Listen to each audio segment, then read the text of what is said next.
একটি ছোট্ট গ্রামে থাকতেন এক ফল বিক্রেতা, নাম করিম। তিনি প্রতিদিন বাজারে বসতেন। তার দোকানে থাকতো টাটকা আম, মিষ্টি কমলা আর রসালো আঙুর।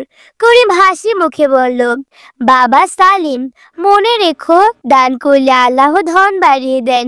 কোরআনে আল্লাহ বলেন, যারা আল্লাহর পথে ব্যয় করে তাদের উদাহরণ যেমন একটি বীজ, তা থেকে 60টি শীষ জন্মে, প্রতি শীষে 7 দানা।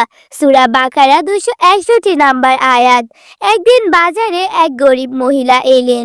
তার মুখে ক্লান্তি, হাতে কিছুই নেই। মহিলা নরম স্বরে বলল, ভাই, আমার ছেলে অসুস্থ, কিছু ফল দিন, টাকা দিতে পারবো না। করিম হাসি মুখে এক ঝুড়ি ভর্তি ফল দিয়ে দিলেন। ছোট সালিম অবাক হয়ে তাকিয়ে বলল, বাবা, এত ফল, আমাদের তো লোকসান হবে। করিম হেসে বলল, না বাবা, এটা সদকা, আল্লাহ চাইলে এর চেয়েও অনেক বেশি দিবেন।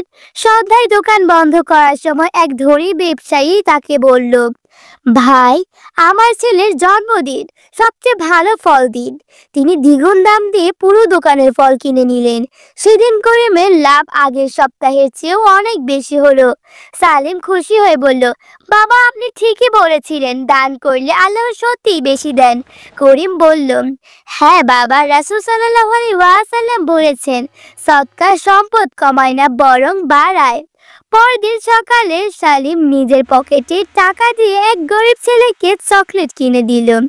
সালিম হাসতে হাসতে বলল, বাবা, আমার দানের মজা শুরু হলো। ছোট হোক বা বড়, দান করো, কারণ আল্লাহ কখনো কম দেন না, বরং বহু গুণে ফিরিয়ে দেন। বন্ধুরা, গল্পটি ভালো লেগে থাকলে লাইক দিও, তোমার প্রিয়জনের সঙ্গে শেয়ার করো।